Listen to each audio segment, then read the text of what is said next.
है। पर परमात्मा की जो मंजिल है, वहां का रास्ता बताने वाला, पहली बात तो जो लौट कर गया वो कभी लौट कर आया नहीं, वो आपको रास्ता भी नहीं बता सकता कि वहां क्लाइमेट कैसा है, कैसे आप रह सकते हैं। तो एक महापुरुषों के जो अनुभव है, उनकी जो वाणी है, उनकी जो मंथन है, उनका जो भजन है, जिसके माध्यम से जीव को जगाने के लिए बार बार चिताया जा रहा है कि उस परमात्मा की राह पर चलना है, उस परमात्मा को अपना बनाना है, तो एक साधन करना होगा। वो क्या साधन है कि सदगुरु की सन्निधि में बैठ करके हम गुरुदेव के चरणों में स्वयं को समर्पित कर दें। और जब तक गुरुदेव के चरणों में समर्पित नहीं करेंगे, क्योंकि ये यात्रा छोटी मोटी यात्रा नहीं है, बहुत विराट यात्रा है।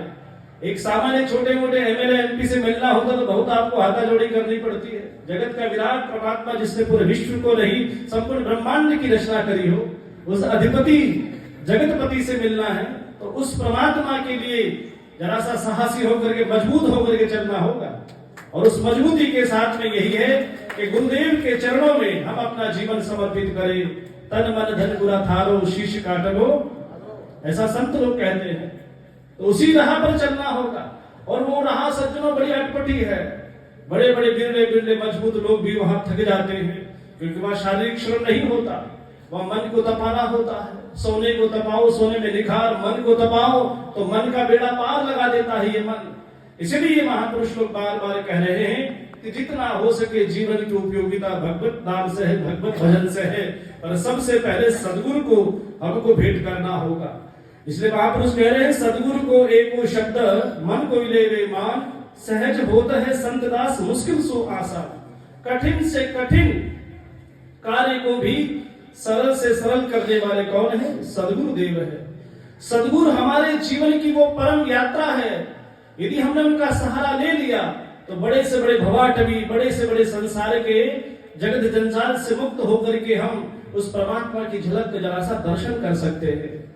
गुरुद्वार है जीवन का परमात्मा से मिलने के लिए, गुरु झरोका है, जरा सा खोले तो सही झरोके को। तो दुर्भाग्य तो ये होता, गुरु पूर्णिमा पर ही हमको याद आती है गुरु जी की। और आजकल तो स्वामी जी मोबाइल से ही गुरु पूर्णिमा पर नमस्कार प्रणाम हो जाता है।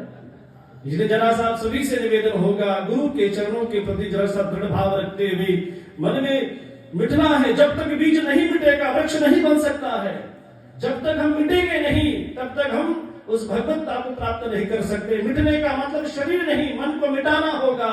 और जब मन हमने गुरुदेव के चरणों में भेंट कर दिया, इसलिए बार बार संत कह रहे हैं, गीता भी कह रही है, चंचल ही कृष्ण प्रभाति बल दृढ़म।